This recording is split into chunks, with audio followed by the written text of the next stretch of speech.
तो अभी हम देख रहे थे चैप्टर 1 में कुरुक्षेत्र के युद्ध स्थल में सैन्य निरीक्षण, युद्ध होने वाला है और सब लोग वहां पे खड़े हैं। तो अब धृतराष्ट्र जो है वो पूछ रहे हैं संजय से पूछ रहे हैं कि भाई मेरे पुत्रों और पांडु के पुत्रों में क्या चल रहा है, वो मुझे बताओ। ठीक है, पहला तो यही था श्लोक। दूसरे श्लोक से 11वें श्लोक तक क्या बता रहे हैं, दुर्योधन का डर बता रहे हैं, है ना। वो देख रहा है कि यार इतना बढ़िया व्यूह रचना हुआ है, तो ये सब बता रहे हैं। और वो फिर जाता है द्रोणाचार्य के पास और कहता है कि आपके शिष्य ने ऐसा ऐसा किया है। और उसको लगा ज़्यादा डिमोटिवेट नहीं करना चाहिए, तो फिर वो मोटिवेट भी करता है कि वहाँ पे इतने योद्धा हैं लेकिन हमारे यहाँ भी कम नहीं है, हमारे यहाँ भी बहुत है, फिर नाम गिनाते हैं सबके। और फिर उसके बाद बोलता है कि जो पितामह भीष्म जो हैं उनकी कृपा से हम सब सुरक्षित हैं। फिर उसको लगा कि यार बाकी लोग कोई ऐसा नहीं लगे कि सिर्फ ये भीष्म पितामह कोई कर रहा है, तो फिर वो बोलता है हमारी सेना में बहुत सारे लोग हैं, ये भी है, ये भी है, ये भी है, ये भी है। और फिर उसके बाद जो है भीष्म पितामह क्या करते हैं, वो शंख बजाते हैं, शंख बजाते हैं और उसके बाद सब लोग शंख बजाते हैं। तो जो इनके दिव्य शंख कहा गया, पांडवों के दिव्य शंख कहा गया, तो इनके दिव्य शंखों से क्या हो रहा है कि सामने वाले जितने भी कुरु थे उस साइड की पार्टी के, सबके जो हृदय में जो है डर उत्पन्न हो गया। फिर सबके वो बताते हैं कौन सा शंख किसका है ना। वो सब शंख का नाम आप लोग देख लीजिएगा। मेन भगवान के शंख का नाम पता होना चाहिए, पांचजन्य शंख है। और अर्जुन के शंख का नाम क्या है, देवदत्त।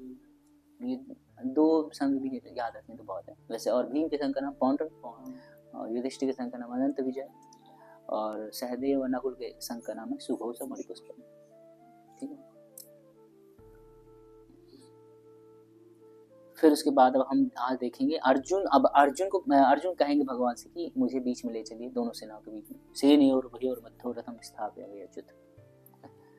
तो वो कहेंगे और फिर ये होगा 20 से 27 तक श्लोक, तो 20 से लेकर 27 तक ये बताया जाएगा कि अर्जुन के द्वारा सैन्य निरीक्षण, और 28 से 46 तक बताया जाएगा युद्ध ना करने के कारण।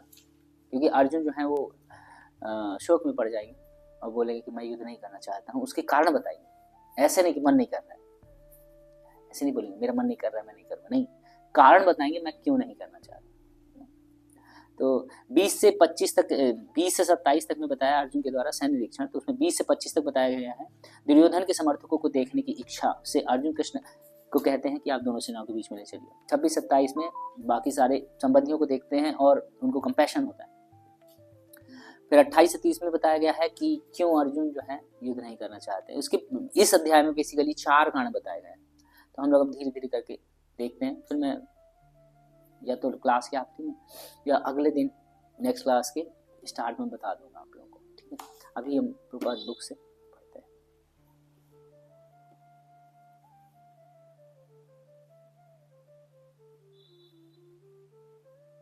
कोई नहीं आ रहा?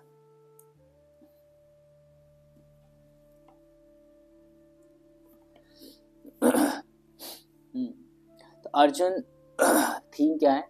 Arjun request the infallible lord to draw his chariot. वही है, अर्जुन बोल रहा है कि बीच में ले चलो। तो हम लोग स्टार्ट करते हैं। अर्जुन वाचा सेनयोर उभयोर मध्ये रथम स्थापयाम्युत यावदेता निरीक्षेऽहं युद्धो कामानवस्थितान् कैर्मया सह योद्धाव्या अस्मि स्मरण समुद्यते। अर्जुन ने कहा, हे अच्युत, कृपया करके मेरा रथ दोनों सेनाओं के बीच में ले चलिए, जिससे मैं यहाँ उपस्थित युद्ध की अभिलाषा रखने वाले और शास्त्रों की इस महान परीक्षा में जिनसे मुझे संघर्ष करना है उसे देख सकूं। ठीक है, अर्जुन कह रहे हैं कि मुझे दोनों सेनाओं के बीच में ले चलिए। तो यहाँ पे 2 चीजें आ रही है। एक तो सबसे पहले कि भगवान को अर्जुन क्या कहते हैं, अच्युत कहते हैं। अच्युत का मतलब क्या होता है? आपको हिंदी समझ में आता है? इंग्लिश आ जाता है? हाँ, फॉल डाउन नहीं होता, करेक्ट। भगवान को कभी फॉल डाउन नहीं होता। अच्युत, च्युत का मतलब होता है गिरना, अच्युत का मतलब है जो ना गिरे।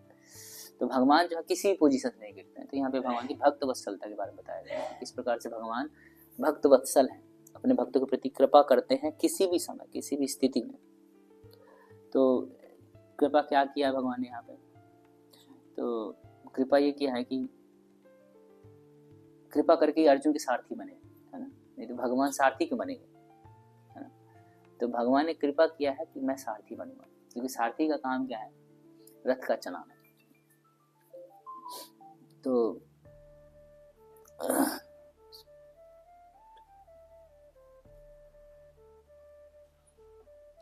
सारथी का काम है रथ चलाना, क्योंकि यदि सारथी अगर अच्छा नहीं होगा तो आप युद्ध नहीं जीत सकते। हाँ, सारथी अगर क्वालिटी वाला नहीं है, अच्छा सारथी नहीं है, एक्सपर्ट सारथी होना चाहिए। एक्सपर्ट का मतलब है कि उसको पता होना चाहिए कि कब क्या करना है, क्योंकि बहुत शोर हो रहा होता है ना, बहुत शोर हो रहा होता है, धूल उड़ रही होती है हर जगह, कुछ पता नहीं चलता क्या होने वाला है। तो आपको आपके जो पीछे बैठा हुआ है रथी, तो रथ को जिसके लिए आप रथ चला रहे हैं उसको पता ही नहीं है कि क्या बोलूं मैं, युद्ध कर रहा है ना, उसको थोड़ी पता है कि इससे बोलूं कि लेफ्ट ले ले, तू राइट ले ले, कि तू धीरे चला, कि तू तेज चला, ये तो नहीं बोल सकते ना। तो उसको सेंस होनी चाहिए, मतलब अपने जो पीछे जो बैठा है उससे उसका फ्रीक्वेंसी मैच करना चाहिए, क्योंकि वो बोलेगा नहीं और तुमको चलाना है, तेज धीमा दाया बाया किसी भी तरह से, और अपने जो वो बैठा है मालिक उसकी रक्षा भी करनी, ये धर्म है उसका सारथी का। तो सारथी बहुत एक्सपर्ट होता है, एक्सपर्ट होना चाहिए। जैसे कर्ण का सारथी कौन था, शल्य, कर्ण का सारथी था शल्य। वो हमेशा उनको डिमोटिवेट करते थे। देख रहे हो अर्जुन को, देख के ही लग रहा है कि तुम हार जाओगे, तो ऐसे डिमोटिवेट करते थे शल्य। शल्य कौन है पता है?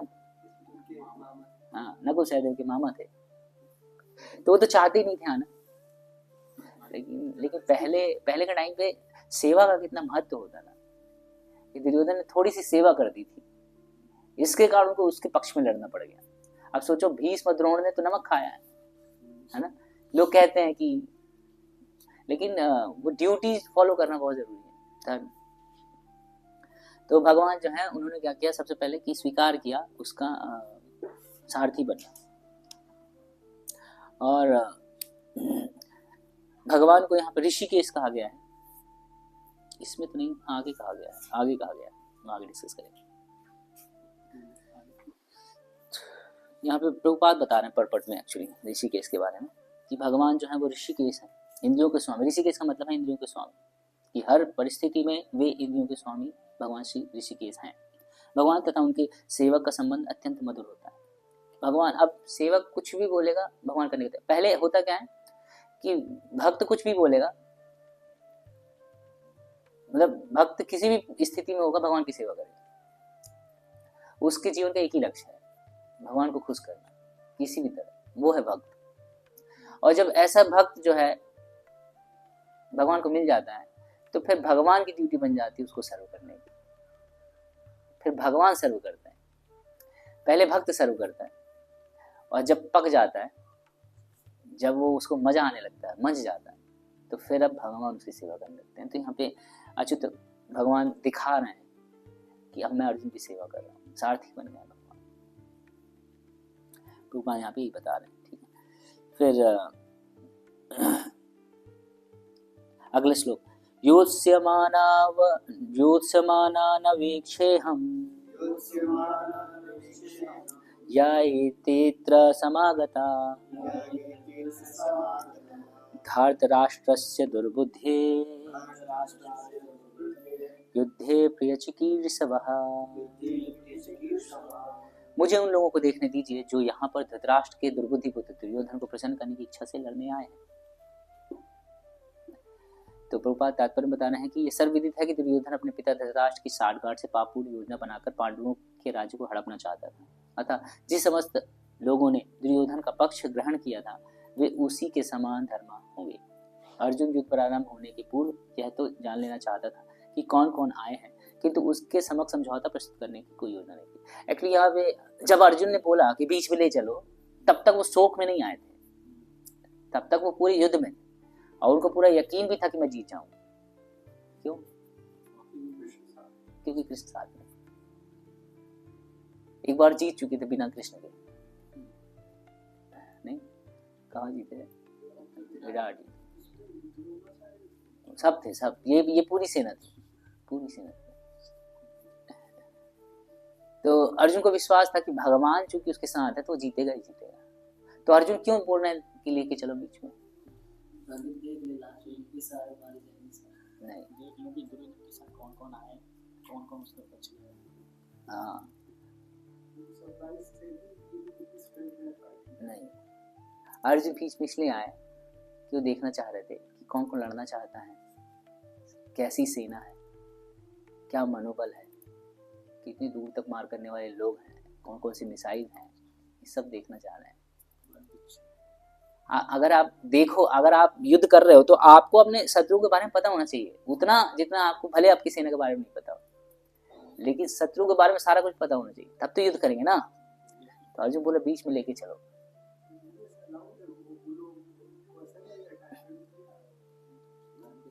धर्म युद्ध है ना, जब तक भीष्म पितामह थे तब तक धर्म युद्ध चला है।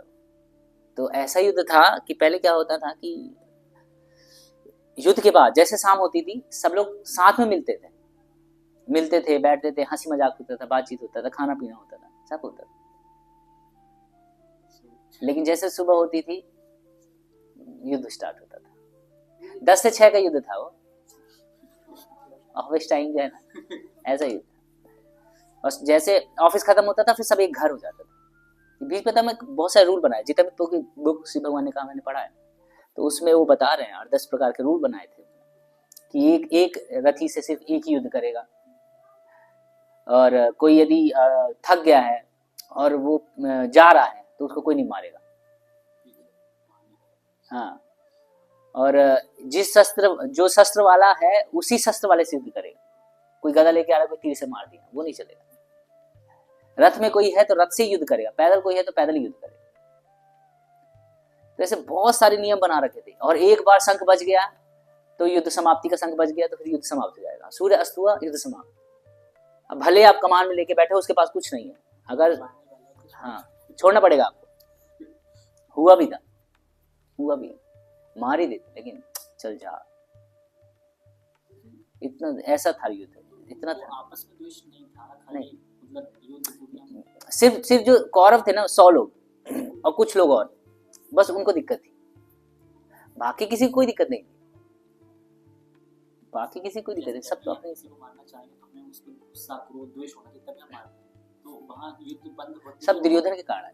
धृतराष्ट्र दुर्योधन। एक्चुअली धर्म क्या है कि अब हमारा राजा यदि फील्ड पे है तो हमको भी होना होगा, ये धर्म है। तो वो सब आए थे, इच्छा किसी की नहीं थी, भीष्म की नहीं थी, द्रोण की नहीं थी, कृपाचार्य की नहीं थी, कौरव में भी एक भाई की नहीं थी, विकर्ण। तो लगभग कौरव ये और शकुनी, अश्वत्थामा, कर्ण को तो लड़ने नहीं दिया था कह रहे हैं, जब तक भीष्म थे तब तक। हाँ, और कुछ लोग और, बाकी जयद्रथ वगैरह लोग, ये लोग जो राक्षसी प्रवृत्ति के लोग पार्टी एक साथ करते थे, वो लोग। बाकी किसी और का मन नहीं था युद्ध का, लेकिन चूंकि धर्म यह है कि हमारा राजा गया फील्ड पे तो हमको भी होना होगा, इसलिए सब गए। जैसे कि आपने देखा कि रथी से रथी बड़े जाएगा, लेकिन उस टाइम में देखते कि जो पितामह बहुत सारे उनके सैनिकों को मार रहे हैं, वैसे तो जो वो सैनिकों को मारे थे तो केवल रथी से लड़ना चाहिए। ये बात तो है,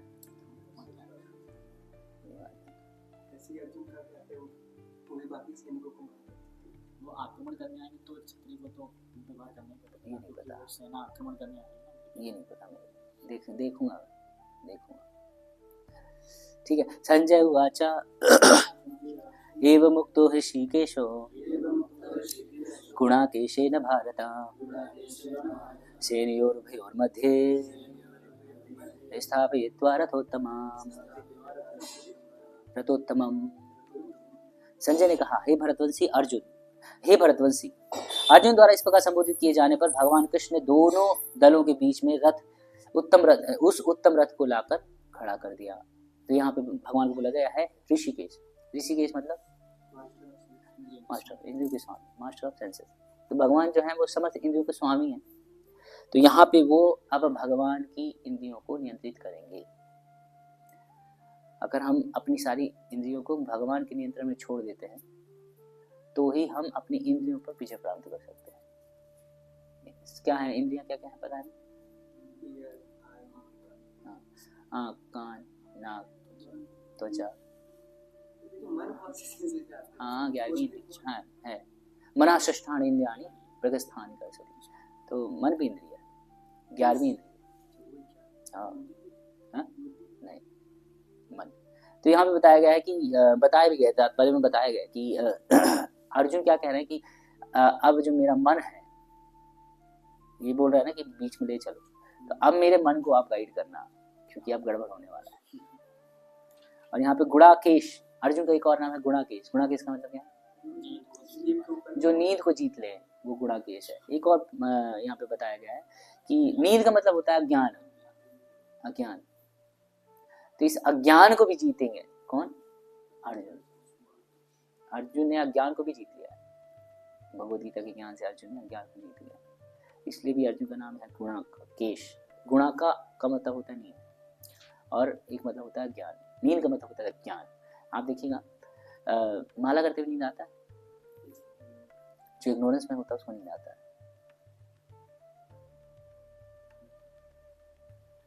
तो इसीलिए माला करते समय इग्नोरेंस नहीं होना चाहिए। अगर हम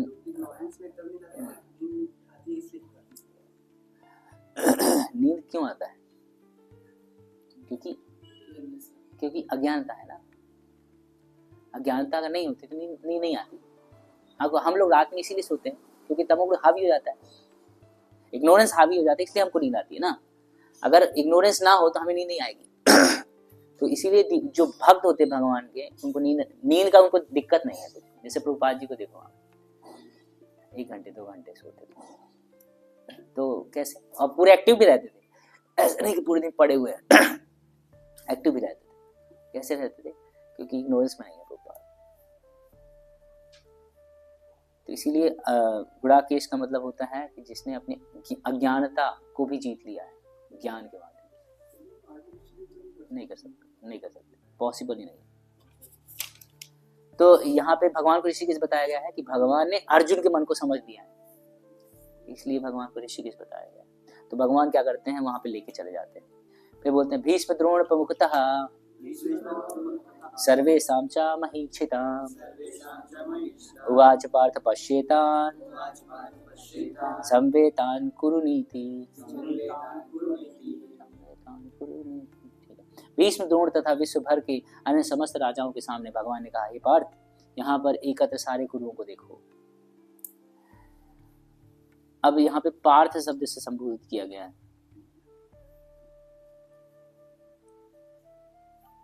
तो एक बार पढ़ते हैं। समस्त जीवों के पढ़िए, पढ़ो कोई। समस्त जीवों के परमात्मा स्वरूप भगवान कृष्ण ये जानते थे कि अर्जुन को मन में क्या मिल रहा है।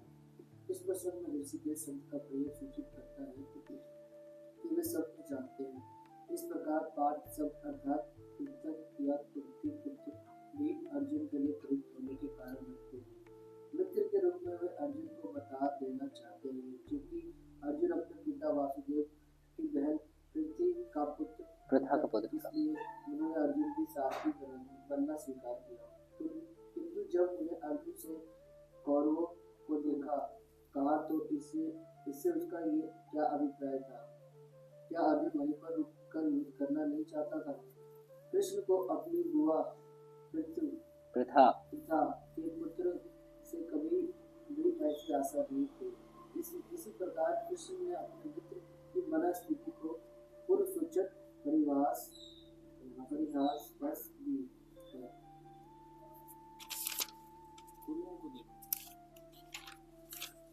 देखो, भगवान तो सबके हृदय में परमात्मा के रूप में विराजमान है और सबके इंद्रियों के स्वामी भगवान है। तो मन भी जो है वो इंद्रिय है, तो भगवान ने अर्जुन के मन को पहले ही पढ़ लिया कि अर्जुन के मन में क्या चल रहा है, मन स्थिति क्या होने वाली है, क्योंकि भगवान अभी कभी जानते हैं, पिछला भी जानते हैं, आगे भी जानते हैं। तो भगवान को पता है कि अर्जुन के मन में क्या डाउट आने वाले हैं। तो भगवान ने अर्जुन को कहा, पृथा के पुत्र पार्थ, पार्थ मतलब पृथा का पुत्र। पृथा कौन है? कुंती देवी। कुंती देवी जो है उनके भाई का नाम है वसुदेव, वसुदेव की बहन है ना। तो आपको अगर याद हो तो श्रीमद् भागवतम स्कंद 1 अध्याय 8 में कुंती महारानी की प्रेयर्स है ना। उसमें कुंती महारानी क्या कहती हैं? कुंती महारानी कहती हैं कि हे भगवान कृष्ण, मुझ पर कृपा करके मेरा जो ये अटैचमेंट है वृष्णियों से, यादवों से, जो अटैचमेंट है उसको काट दो। बोलती है ना कुंती महारानी कि मेरा ये अटैचमेंट काट दो। क्यों? अटैचमेंट की कहानी वो भगवान को पूछ सकती है। अटैचमेंट की कहानी वो भगवान को पूछ सकती है। अगर अटैचमेंट नहीं हो तो आप ही हैं। मतलब अगर मेरा घर नहीं हो, अभी जैसे बच्चे हमारे लोग कहते हैं ना, घर है, मम्मी है, पापा है ना, कहते हैं ना, अगर वो नहीं होंगे तो फिर भगवान है ना। तो कुंती महारानी कहती कि ये जो अटैचमेंट मेरा इनसे है ना, इसको काट दो। हालांकि कुंती की पोजीशन क्या है? एलिवेटेड पोजीशन पे है कुंती। कुंती बद्ध आत्मा नहीं है, कुंती मुक्त है। तो वो कह रही है कि मेरी अटैचमेंट को आप काट दीजिए ताकि पूरी तरह से मैं आप पे निर्भर हो जाऊं, क्योंकि एक स्त्री जो है किसी न किसी के शेल्टर की जरूरत है ना। या तो पिता या पति या पुत्र, बिना किसी शेल्टर में रह नहीं सकती। और यदि ये सारे हट जाए तो कौन बचेगा? भगवान। तो इसलिए कुंती महारानी कह रहे हैं कि मेरे सारे अटैचमेंट को आप काट दो। और भगवान यहाँ बोल रहे हैं कि तुम पार्थ, तुम उस प्रथा के पुत्र हो जिसने अपना अटैचमेंट काटने के लिए बोला है, और तुम यहाँ अटैचमेंट को काट नहीं रहे हो, है ना। तुम इसको बोल रहे हो ये मेरा घर है, मेरा परिवार है, मेरे लोग हैं, और वहां पे तुम्हारी मम्मी बोल रही है कि सबसे कटवाओ, आपसे कनेक्शन स्टैब्लिश करो। और यहाँ तुम बोल रहे हो कि मेरे से कनेक्शन काट के तुम वहां पे उनसे कनेक्शन स्टैब्लिश कर लिया ना। तो इसलिए भी यहाँ हर एक श्लोक में हर एक वर्ड जो है बहुत चुना हुआ है। हाँ, एक कमेंट्री आचार्यों की। तो यहाँ पे यदि भगवान के जितने भी नाम हैं कोई ना कोई कारण से बोले गए हैं, नहीं तो हर बार कृष्ण कृष्ण कृष्ण कृष्ण बोल सकते। कहीं गुण, कहीं तो ऋषिकेश बोला गया है, कहीं गोविंद बोला गया है, कभी मधुसूदन बोला, माधव भी बोला गया है, और केशव भी बोला गया है, जनार्दन भी बोला गया है। हर जगह अलग अलग नाम बोलो, उसका रीजन है पर्टिकुलर कि क्यों वो नाम बोला जा रहा है। भगवत गीता एक ऐसा ग्रंथ है, सारे वेदों को पढ़ लिया, इसको पढ़ लिया ना तो सारे वेदों को पढ़ लिया, सबको पढ़ लिया। इवन वेदों में कई बातें ऐसी नहीं है जो इसमें, तो बाद ने आगे बताया ना इंट्रोडक्शन में, इसमें ऐसी चीजें भी हैं जो बाकी शास्त्रों में नहीं है, क्योंकि भगवान ने स्वयं बोला है। ये क्रैश कोर्स, इससे बाहर एग्जाम में नहीं आएगा, ये कंप्लीट बुक है। वेद अगर आप पढ़ेंगे तो उससे बाहर हो सकता है एग्जाम में आ जाए, मतलब अंत काले चमा मेवा, उसमें हो सकता है आ जाए बाहर का। लेकिन यदि भगवत गीता हम पढ़ लेंगे, इसमें बाहर का सिलेबस नहीं आएगा कुछ, इसलिए बहुत इंपॉर्टेंट ग्रंथ है भगवत गीता। ठीक है। तत्र पश्यस्थितान् पार्थ पितृनत पितामह आचार्य मातुला भ्रात्र पुत्रान् पुत्रा सखींस्तथा स्वसुरा सुहृदश्चैव सेनयोरुभयोरपि।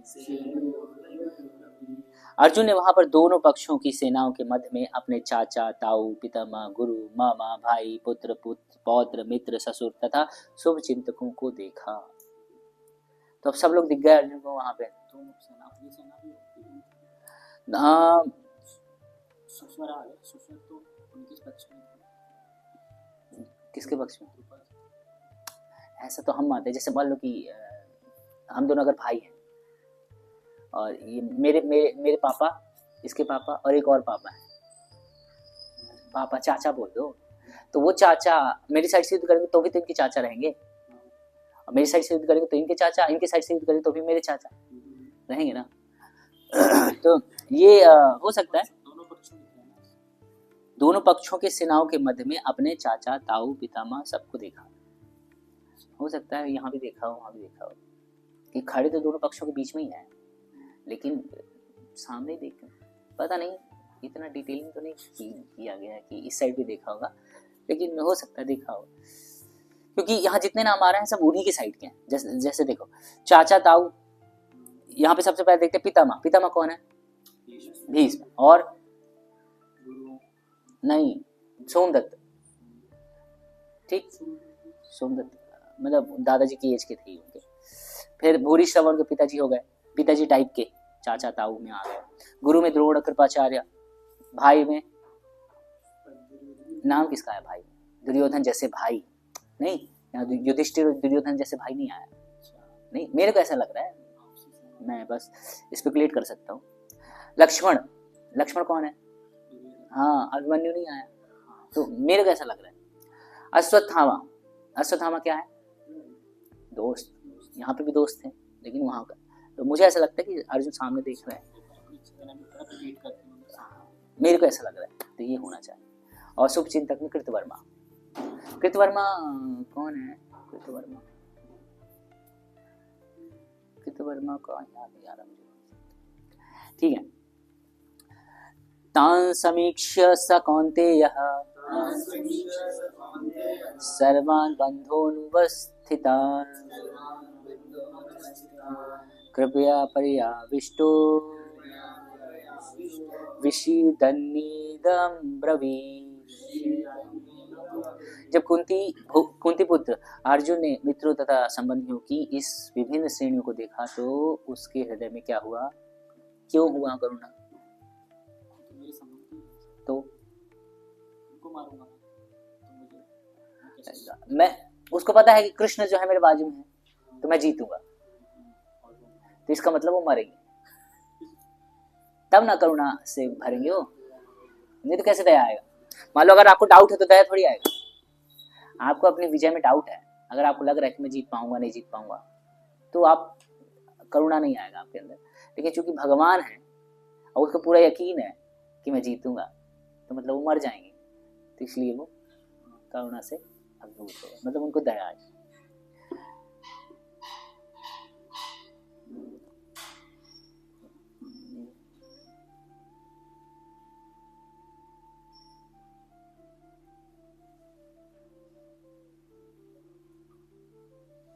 तो अब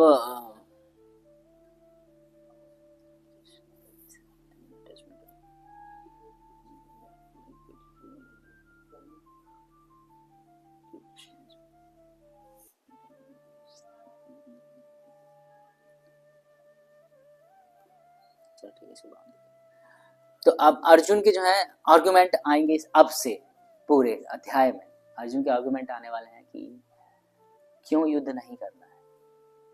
ठीक है, तो मैं आपको पहले ही बता देता हूँ, 5 आर्गुमेंट आएंगे इस अध्याय में, 4 आर्गुमेंट आएंगे, तो आपको बता देते हैं। 28 श्लोक से 30 श्लोक में जो उसका आर्गुमेंट आएगा वो आएगा, उसको कंपैशन फील होगा, दया, उसको दया आएगी, क्यों मारे इनको, सब अपने ही तो हैं, है ना। फिर 31 से लेकर 35 तक के श्लोक में आएगा कि इनको मार के क्या मिलेगा,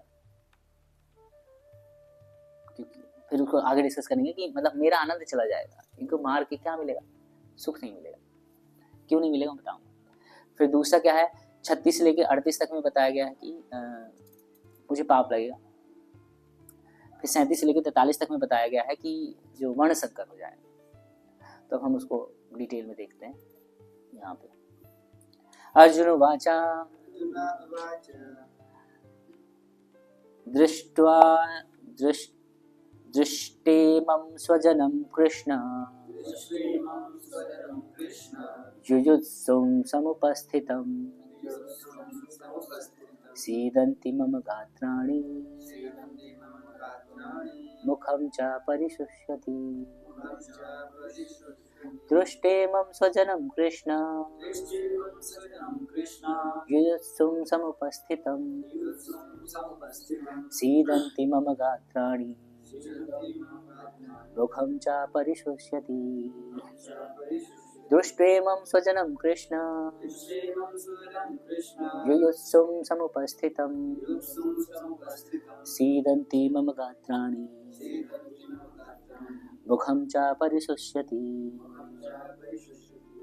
अब अर्जुन वाचा, अर्जुन ने कहा दुष्टेमम, मतलब इतने सारे लोग को देख लिया उसने, तो क्या हुआ? स्वजनम, स्वजनम मतलब हाँ, ये जो वर्ड है ना, ये इस वर्ड ने अर्जुन के हृदय में करुणा लाई, स्वजनम, क्योंकि स्वजन नहीं होते तो मार देता, अपने थे ना, इसलिए उसको मारने में डर लग रहा है कि यार ये मर जाएंगे तो मेरा संबंध खत्म हो जाएगा, तो इसलिए अर्जुन को जो है वो डर लग रहा है स्वजनम से। तो अर्जुन बोल रहा है कि भाई अपने हैं, भगवान से कह रहे हैं अपने हैं। और यहीं पे ये प्रभुपाद आगे बताएंगे कि अर्जुन जो है करुणा से क्यों भर गए, क्योंकि अर्जुन जो है भक्त है। परमात्मा बता रहे हैं कि चूंकि अर्जुन भक्त हैं इसलिए उनके हृदय में करुणा आई है, इसलिए वो दया आई है कि ये सब मारे जाएंगे। ठीक है, जैसे एक पिता होता है ना, तो उसका पुत्र गलती करता है तो भी वो उसको मारता नहीं है, तो ठीक है बेटा मत करो, अपना है ना, ठीक है हो जाएगा चलो।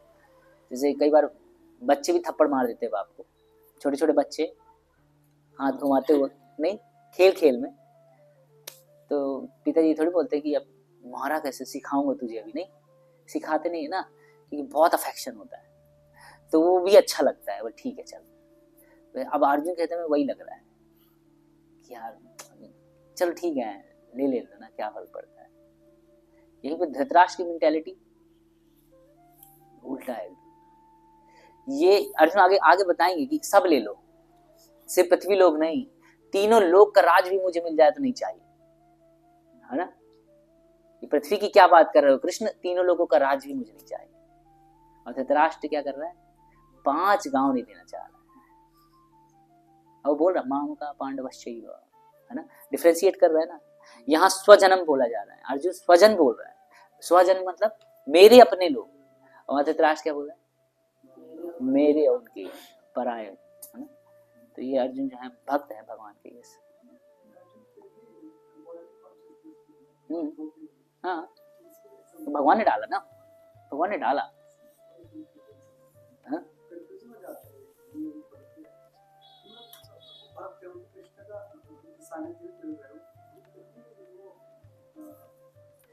देखो इस टाइम के लिए ना भगवान ने उनकी भक्ति हटा ली, अब वो एक आम इंसान है, लेकिन वो एक मॉरल वैल्यू उनको पता है, मॉरलिटी है उनके पास, इमोशन है उनके पास, अपना पराया का ज्ञान। जैसे मार्केट में भी लोग मिल जाएंगे तो भगवान नहीं है, लेकिन फिर भी वो दया करते हैं, खाना बांटते हैं, कंबल बांटते हैं, लोगों का भला करते हैं, ऐसे लोग हैं ना। तो उस समय अर्जुन का भगवान ने वो भक्ति वाला पार्ट हर लिया है, ऐसा समझो आप। भगवान की इच्छा से अर्जुन शोक में आए हैं, ये तो मैंने बहुत पहले बता रखा है, अर्जुन तो भक्त है, हाँ प्रभुपाद बताए हैं। तो यहाँ पे अर्जुन स्वजनम कह रहे हैं, तो इसके कारण अर्जुन जो है, ये तो मेरे को लगता है, मैं ऐसे सोच रहा हूँ कि अर्जुन स्वजन बोल रहे हैं, तो इसलिए मुझे लगता है कि अर्जुन जो है वो कृपा दया से भर गए, करुणा से भर गए, क्योंकि सब युद्ध करने, युद्धोत्सुम, ये सब युद्ध करने के लिए इकट्ठे हुए हैं। तो अब क्या हो रहा है, सीदंती, सीदंती मतलब कांप रहे हैं, मम गात्राणी, गात्राणी मतलब शरीर, अब मेरा शरीर कांप रहा है, ये श्लोक याद करने लायक है। सीदंती मम गात्राणी मुखम च परिशुष्यति, मेरा मुख जो है सूख रहा है। जब जब हमें बहुत ज्यादा डर लगता है तो क्या होता है, नर्वसनेस में क्या लगता है, ये है नर्वसनेस, मुंह सूखने लगता है। आप देखिए ना, कोई बात नहीं, पानी पानी पिलाओ, पानी पिलाओ, ऐसा करते हैं ना, मुंह सूखे, तभी तो बोलते हैं पानी पिलाओ। जब कोई डरता है, बहुत डरने लगता है, तो उसको पानी ला के देखो तो उसको अच्छा लगेगा, तो ये बोला गया मुखम च परिशुष्यति, मुख सूखने लगता है।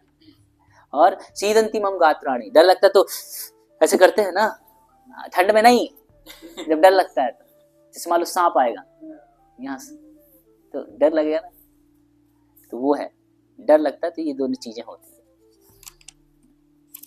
तो प्रभुपाद यहाँ बता रहे हैं कि अर्जुन में जो ये भक्तों में ये देवताओं के गुण ऑलरेडी विराजमान होते हैं। जितने भी देवताओं के गुण है ना, अब हमें देवताओं के गुण में अभी इंद्र याद आता है, गड़बड़ नहीं, वो इतनी लंबी आयु में कुछ गलतियां वहां से होती हैं जिसको हम लोग हाईलाइट करके पिक्चर बना के वही वही देखते रहते हैं, और वो तुरंत माफी मांगते हैं लोगों से। तुरंत हमारी गलती हो जाए क्या करते हैं, छुपाते हैं।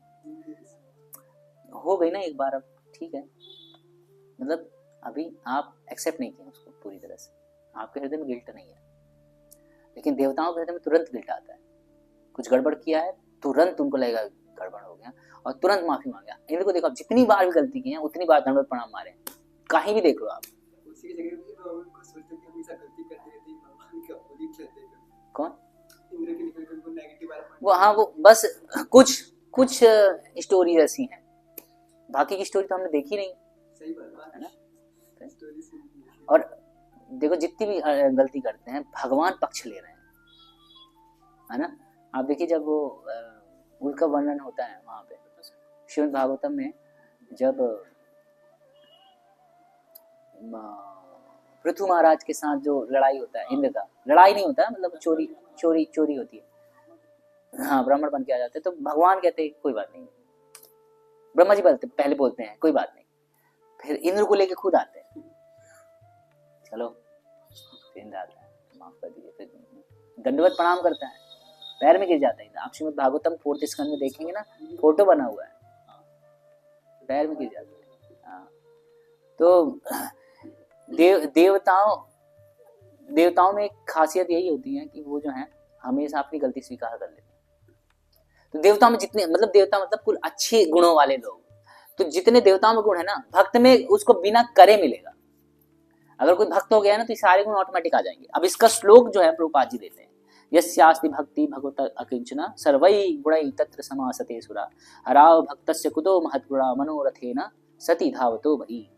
यहाँ प्रभुपाद जी बता रहे हैं, ये कह रहे हैं कि जो भगवान के प्रति अविचल भक्ति रखता है उसमें देवताओं के सद्गुण पाए जाते हैं, किंतु जो भगवत भक्त नहीं है उसके पास भौतिक योग्यताएं ही रहती हैं जिनका कोई मूल्य नहीं है। इसका कारण यह है कि वह मानसिक धरातल पर मंडराता रहता है और ज्वलंत माया के द्वारा अवश्य ही आकृष्ट होता है।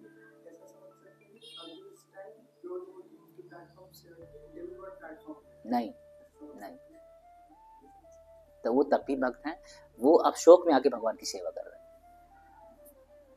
भक्त हमेशा भक्त रहे, मैं बस समझाने के लिए बताया था, भक्त हमेशा भक्त ही है, किसी भी स्थिति में हो जाए, वो भगवान की सेवा कर रहे हैं शोक में आके,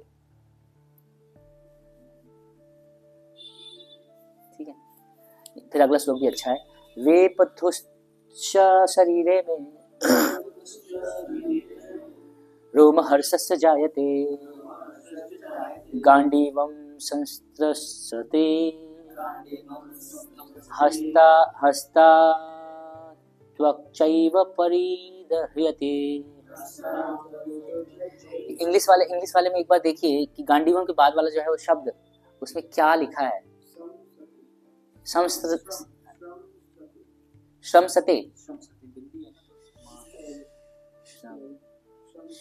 इसमें ये त्रा लिखा है ना हिंदी में, तो थोड़ा पढ़ते नहीं आया मुझे, दिखाइए थोड़ा। वेपथु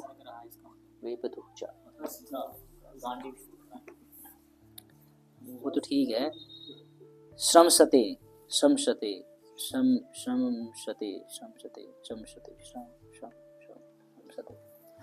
ये वाला श्लोक याद करना चाहिए। वेपथुश्च शरीरे में रोम हर्षस्य जायते गांडीवम संसते हस्त्वा त्वक्चैव परिदह्यते। तो यहाँ बता रहे हैं कि वेपथु का मतलब होता है कांप तो रहा ही था, पहले बताया है। तो वेपथुश्च शरीरे में रोम हर्षस्य जायते, अब इसी शरीर में क्या हो रहा है, रोमांच कंपा पढ़ते ना, वो लिखा है, हाँ, ये सब हो रहा है। लेकिन प्रभुपाद लिख रहा है ये एक्सटेसी वाला नहीं है, प्रभुपाद पर में लिखेंगे एक्सटेसी वाला नहीं है, ये डर वाला है। तो क्या हो रहा है, रोम जो है वो खड़े हो रहे हैं, और गांडीवम संस्कृते, मतलब जो गांडीव, अर्जुन के धनुष का नाम है गांडीव, वो क्या हो रहा है, सरक रहा है। और त्वचा जो है, त्वक मतलब होता है त्वचा, वो परिदृहते जल रही है, अब उसकी जो स्किन है वो जल रही है। आप लोग बोर तो नहीं हो रहे? अगर आप लोग जाना चाहते हैं तो आप लोग जा सकते हैं, बोर नहीं हो रहे हैं। ठीक। तो यहाँ पे बता रहे हैं कि उनका शरीर कांप रहा है, रोंगटे खड़े हो रहे हैं, गांडी उसरक रहा है और जो त्वचा जल रही है। अब ये त्वचा जलना फील मैंने नहीं किया आज तक, मतलब भगवान की कृपा से इतना डर नहीं आया। हाँ, त्वचा जलती है उसके कारण नहीं, उस इमोशन के कारण जलता है, सुई के कारण नहीं जलती त्वचा। रोंगटे नहीं खड़े हुए आपको? डर के मारे। हाँ, डर के मारे तो खैर कुछ नहीं। ठीक है। नाच शक्रोम्यवस्थातुं भ्रमतीव च मे मनः निमित्तानि च पश्यामि विपरीतानि केशव। मैं यहाँ अब और अधिक खड़ा रहने में असमर्थ हूँ, मैं अपने को भूल रहा हूँ और मेरा सिर चकरा रहा है। हे कृष्ण, मुझे तो केवल अमंगल के कारण ही दिख रहे हैं। तात्पर्य पढ़िए। अपने अधैर्य के कारण अर्जुन युद्ध भूमि में खड़ा रहने में असमर्थ था और अपने मन की दुर्बलता के कारण उसे आत्मविस्मृति हो रही थी। भौतिक वस्तुओं के प्रति अत्यधिक आसक्ति के कारण मनुष्य ऐसे मोह में पड़ जाता है। वयम द्वितीयादिनिवेशतः सया भागवत 37। ऐसा भय तथा मानसिक असंतुलन उन व्यक्तियों में उत्पन्न होता है जो भौतिक परिस्थितियों से ग्रस्त होते हैं। अर्जुन को युद्ध भूमि में केवल दुखदायी पराजय की प्रतीति हो रही थी। वह शत्रु पर विजय पाकर भी सुखी नहीं होगा। निमित्तानि विपरीतानि शब्द महत्वपूर्ण है। जब मनुष्य को अपनी आशाओं में केवल निराशा दिखती है तो वह सोचता है, मैं यहाँ क्यों हूँ? प्रत्येक प्राणी अपने में तथा अपने स्वार्थ में रुचि रखता है। किसी की भी परमात्मा में रुचि नहीं होती। कृष्ण की इच्छा से अर्जुन अपने स्वार्थ के प्रति अज्ञान दिखा रहा है। मनुष्य का वास्तविक स्वार्थ तो विष्णु या कृष्ण में निहित है। बद्ध जीव इसे भूल जाता है, इसलिए उसे भौतिक कष्ट उठाने पड़ते हैं। अर्जुन ने सोचा कि उसकी विजय केवल उसके शोक का कारण बन सकती है। ठीक है। तो यहाँ पे इम्पोर्टेंट चीज बताएं प्रभुपाद जी कि प्रत्येक प्राणी जो होता है वो सेल्फिश होता है ना? सेल्फिश, आप सेल्फिश हैं? ये लिखा है भगवद गीता में, लिखा हर व्यक्ति सेल्फिश है। लेकिन बता रहे हैं, प्रहलाद महाराज बताते हैं 7वें स्कंध में, नाते विदु स्वार्थ गतिम ही विष्णु दुरासया बहिरर्थ मारेना।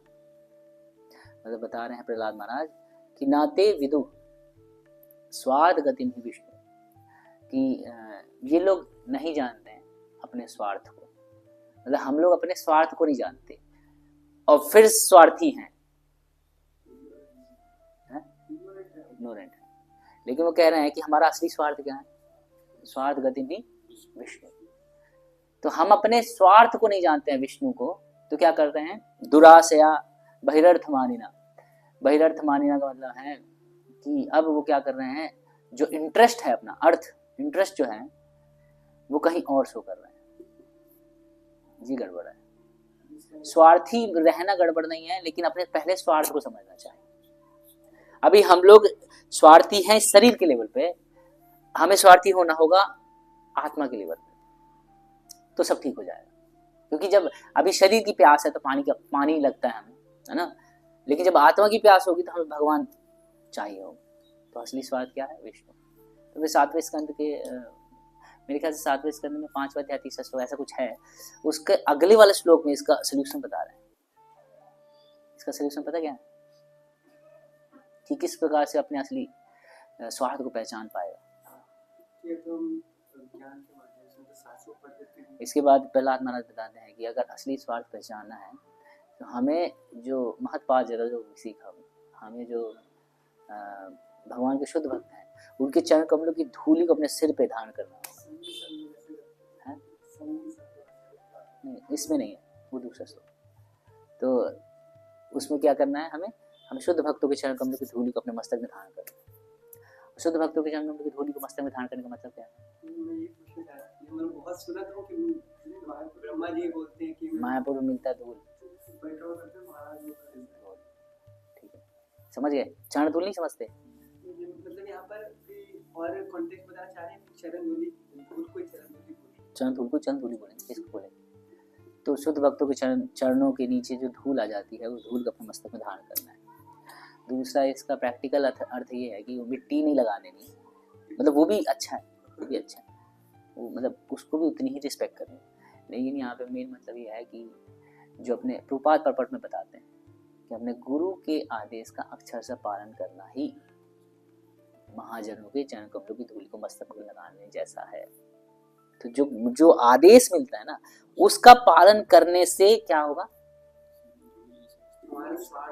हमें हमारा स्वार्थ पता चल जाएगा, जो कि विष्णु।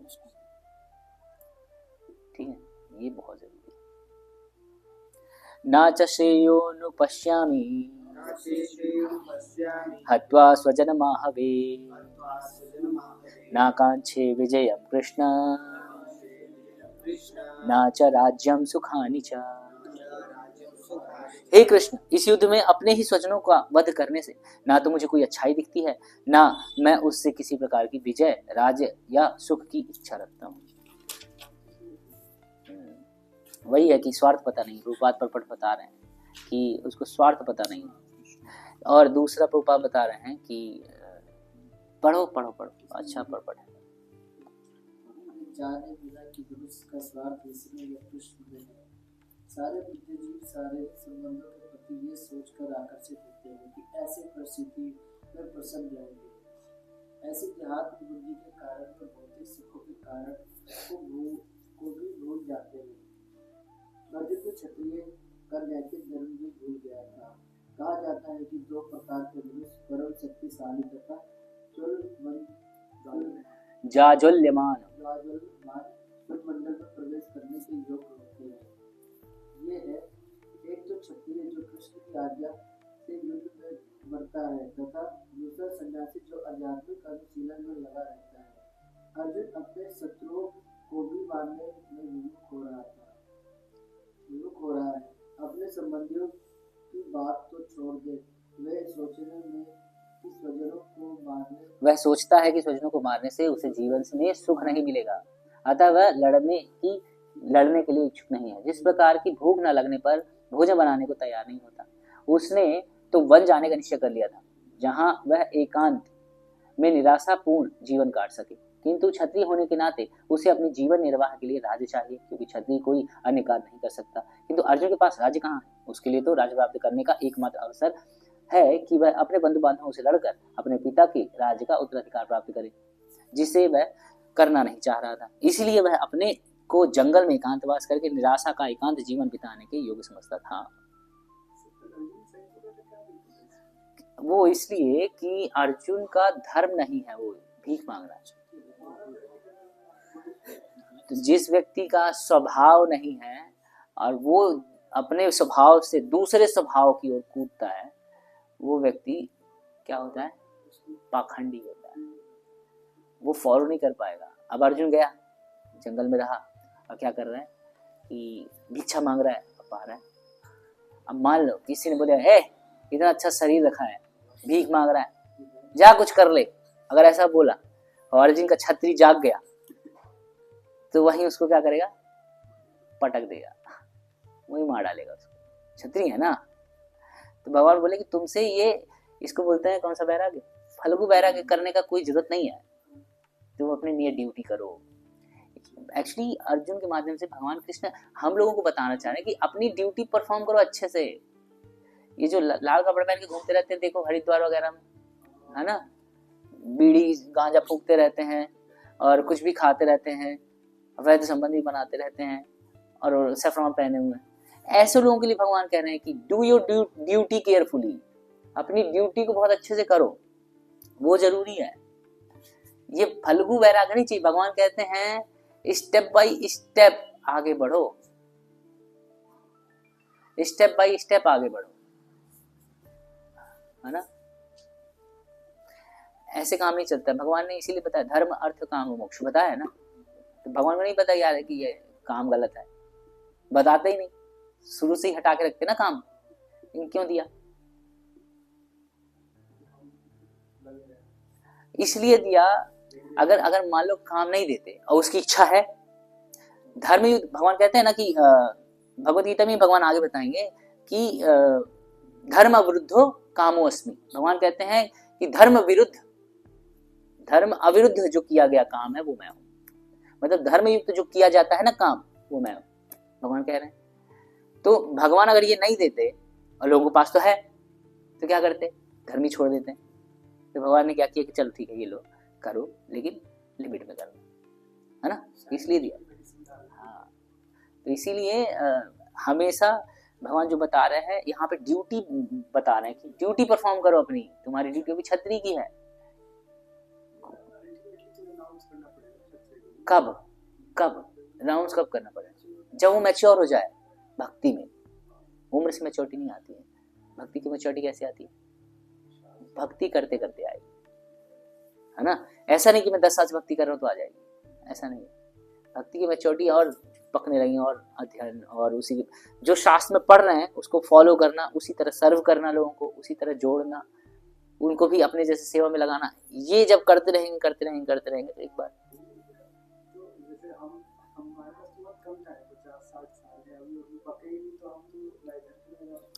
तो ये भगवान नहीं जानते कि कलयुग में उम्र कम हो जाएगा? भगवान नहीं जानते हैं ना। तो भगवान ने क्या किया? बहुत सरल विधि भी दी है और आचार्य को भी भेजा है। क्यों? क्योंकि आचार्य उस परिस्थिति के हिसाब से बताएंगे कि क्या करना है। इसीलिए प्रभुपाद ने किताब लिख दी है कि आगे आने वाले 10,000 साल तक के लिए ये लॉ बुक है। अब इसमें पता है कि भगवत धाम कैसे जाना है। तो क्या बताते हैं प्रभुपाद? प्रभुपाद कहते हैं कि जंगल चले जाओ। प्रभुपाद ये कहते हैं कि हमें कहाँ रहना है? हमें लोगों के बीच में रहना है, 4 नियमों का पालन करना है, 16 माला का जप करना है, प्रचार करना है। ये बोला ना, ये करो ना, भगवत धाम के चक्कर को छोड़ दो।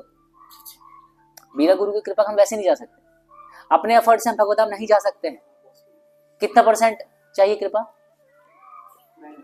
99.99% कृपा चाहिए। सिर्फ 1% हमारा सामर्थ्य है, हमारा प्रयास है, सिर्फ 1%। लेकिन वो कृपा कैसे आएगी? जब हम अपने सामर्थ्य को यूज करेंगे, जब अपने पूरे सामर्थ्य को यूज कर देंगे उस कृपा को प्राप्त करने के लिए। और सामर्थ्य को कैसे यूज करेंगे? किसी भी डायरेक्शन में नहीं, अपने गुरु के जैसे गुरु बताते जा रहे वैसे अपने सामर्थ्य को 100% सामर्थ्य उसमें लगा दीजिए, फिर गुरु से वो पूरी कृपा आ जाएगी। भगवान की कृपा गुरु के माध्यम से आप हम तक पहुंचेगी और हम लोग भगवान धाम चले जाएंगे। और ये कोई प्रभुपाद ने कोई ऐसा नहीं है कि सिर्फ मिशन है ये बढ़ाओ प्रचार है, ऐसा नहीं है। बहुत सारे डिसाइपल प्रभुपाद के ऐसे ही भगवत धाम जा रहे हैं। आप अगर उनका नाम जानते हो, उनका नाम क्या है? भक्ति धीर दामोदर महाराज के गुरु भक्ति तीर्थ महाराज। भक्ति तीर्थ महाराज ने जाने से पहले ही बता दिया था कि मेरा स्वरूप क्या है, मुझे प्रभुपाद ने बता दिया। उनको अपने स्वरूप का ज्ञान पता था कि क्या उनका स्वरूप है और मैं कहाँ जा रहा हूँ, मैं कौन सी सेवा करता हूँ, वो सब रिवील हो गया।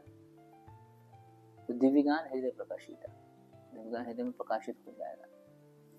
जो कई लोग कहते हैं ना, गधे लोग, कि इसको में सब कुछ नहीं है, बस करते चलो। एक तो सरल विधि दे दी ना, वैल्यू नहीं कर पाते ना हम, बहुत सरल दे दिया ना, तो हम लोग वैल्यू नहीं कर पा रहे हैं। हमें लग रहा है नहीं इससे नहीं होगा, एक्चुअली इतना ईजी है। जैसे हरे कृष्ण महामंत्र की जगह ना कुछ वैसा होता है ना, अस्राय फट ये वो ओम क्लीम चामुंडा, इस टाइप का कोई मंत्र होता है तो लोग सब जपते। सर हरे कृष्ण महामंत्र, उससे भगवत हम चल जाएंगे। बहुत सरल करके दे दिया ना, इसलिए भागवतम भगवान बताते भी हैं कि बहुत सरल विधि जो होती है ना, उसमें फिर मन को डाउट होता है कि यार यही है कि कुछ और है, हमें पूरा नहीं बताया, है ना, हमें पूरा नहीं बताया। तो सब कंप्लीट है, बस प्रभुपाद ने जो बोला है परफेक्ट बोला है। एज इट इज चलते चलिए आपको मिलेगा, इसी जीवन में भगवत धाम मिलेगा। बहुत कठिन नहीं है, बस गुरु के आदेश का पालन कंटिन्यूअसली करते रहना कठिन है, और वो विनम्रता बनाए रखना कठिन है। ठीक है, नेक्स्ट।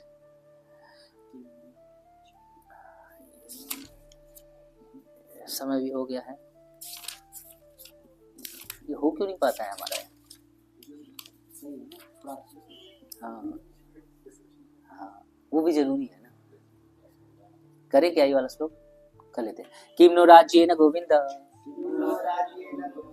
किम भोगैर्जीवितेन वा ये सामर्थ्ये कांक्षितं नो राज्यं भोगा सुखानि च तायमेव स्थिता युद्धे प्राणास्त्यक्त्वा धनानि च आचार्या पितरः पुत्राः तथैव च पितामहः मातुलाः ससुरा पौत्राः श्याला संबंधी तथा संबंधिनस्तथा एतान् हन्तुमिच्छामि गन्तोऽपि मधुसूदन अपि त्रैलोक्यराज्यस्य हेतुः किं नो मही कृते निहत्य धार्तराष्ट्राणां का प्रीति स्वजनार्दन स्या जनार्दन का प्रीति स्या जनार्दन। हे गोविंद, हमें राज सुख अथवा इस जीवन से क्या लाभ, क्योंकि जिन सारे लोगों के लिए हम उन्हें चाहते हैं वे इस युद्ध भूमि में खड़े हैं। हे मधुसूदन, जब गुरुजन, पितृगण, पुत्रगण, पितामह, मामा, ससुर, पौत्रगण, साले, अन्य सारे संबंधी अपना अपना धन एवं प्राण देने के लिए तत्पर हैं और मेरे समक्ष खड़े हैं, तो फिर मैं इन सबको क्यों मारना चाहूंगा, भले ही वो मुझे क्यों न मार डालें। हे जीवों के पालक, मैं इन सबों से लड़ने को तैयार नहीं, भले ही बदले में मुझे तीनों लोग क्यों ना मिलते हों। इस पृथ्वी की तो बात ही छोड़ दे, भला धृतराष्ट्र के पुत्रों को मारकर हमें कौन सी प्रसन्नता होगी। तो ये एक मॉरलिटी है, नैतिकता है ये, कि ऐसा हमें सोचना चाहिए। तो अब के समय में ना युद्ध तो नहीं होगा, ऑब्वियस युद्ध नहीं होता है। आपके समय क्या होता है? आपके समय बंटवारा होता है भाइयों। आपके समय क्या होता है? भाइयों में बंटवारा होता है ना। अब भाइयों में जब बंटवारा होता है तो वो कहता है ना कि आगे वाला जिसमें बालकनी है वो मेरे को चाहिए, मैं नहीं लूंगा। करते हैं ना। मान लो 21 फुट है तो 10.5 नहीं, तुम बड़े हो, तुम 10 लो, मैं 11 लूंगा। होता है भाई, अरे खून खराब हो जाता है, मारपीट हो जाती है, होता है। मैं ये वाला नहीं लूंगा, ये घर नहीं लूंगा, यहाँ तो गड्ढा है पूरा, मैं वो वाला लूंगा, वहाँ पे बढ़िया लैंड अच्छा है, आसपास पड़ोस अच्छा है, वो लूंगा। तो वो हर जगह स्वार्थ है, हर जगह। तो ये जो अर्जुन के चल रहा है सिनेरियो, वो हमारा भी वही सिनेरियो है, बस चीजें बदल गई हैं, चीजें बदल गई हैं। हम लोग अर्जुन के जैसे क्षत्रिय नहीं है ना, तो हम लोग राज्य के बंटवारा नहीं करते, हम लोग बनिया टाइप के लोग हैं। तो हम लोग क्या करते हैं, धन का बंटवारा हमसे अच्छे से नहीं हो पाता, जमीन का बंटवारा, जायदाद का बंटवारा नहीं हो पाता हमसे अच्छे। बुलाना पड़ता है।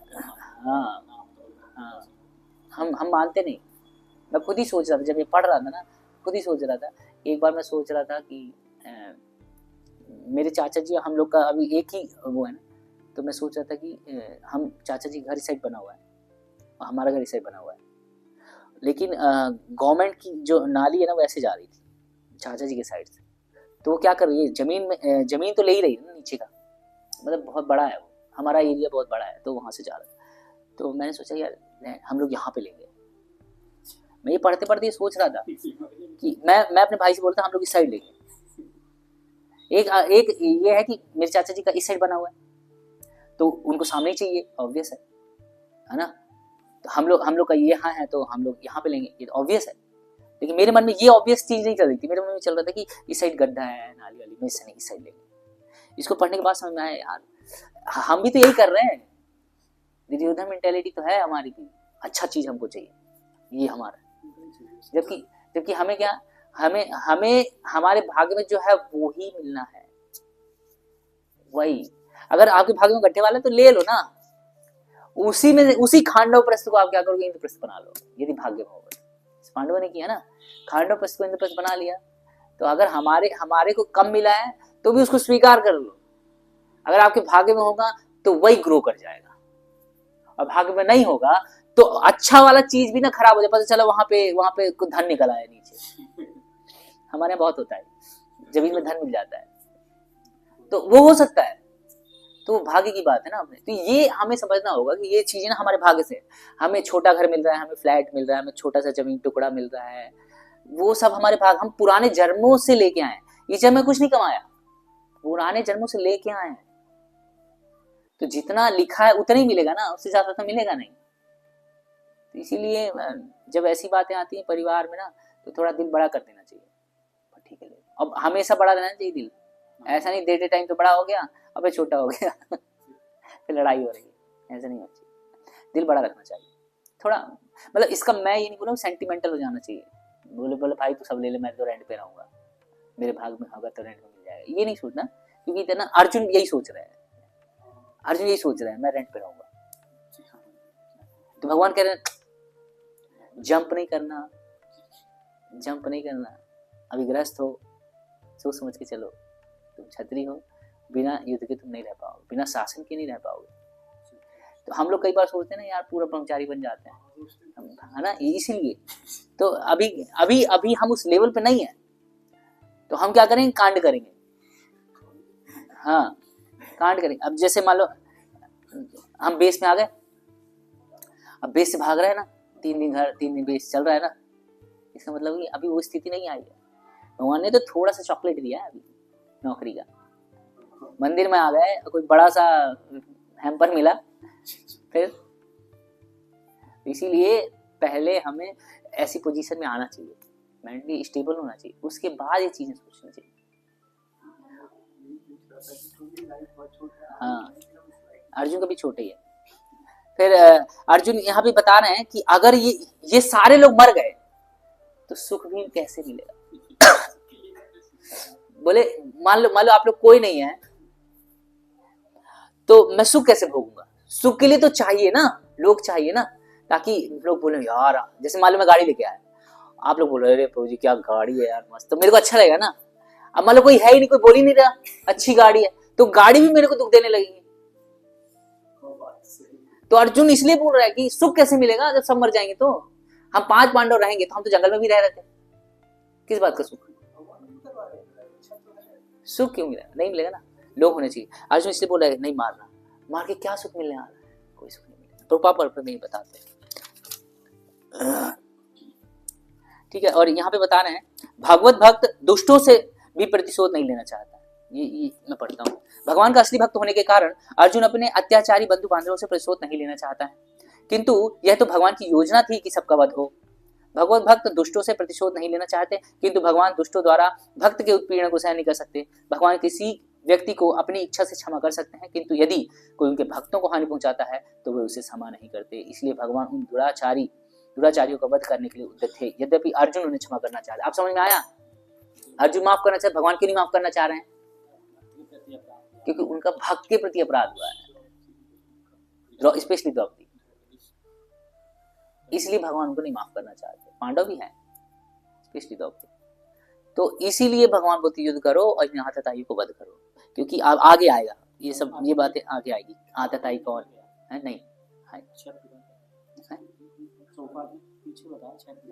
नहीं नहीं नेक्स्ट लोग बताएंगे, 6 प्रकार के आतताई बताएंगे, हम लोग आगे डिस्कस करेंगे, थोड़ा और डिटेल में करेंगे, ठीक है। थोड़ा सा ये वाला भी डिस्कस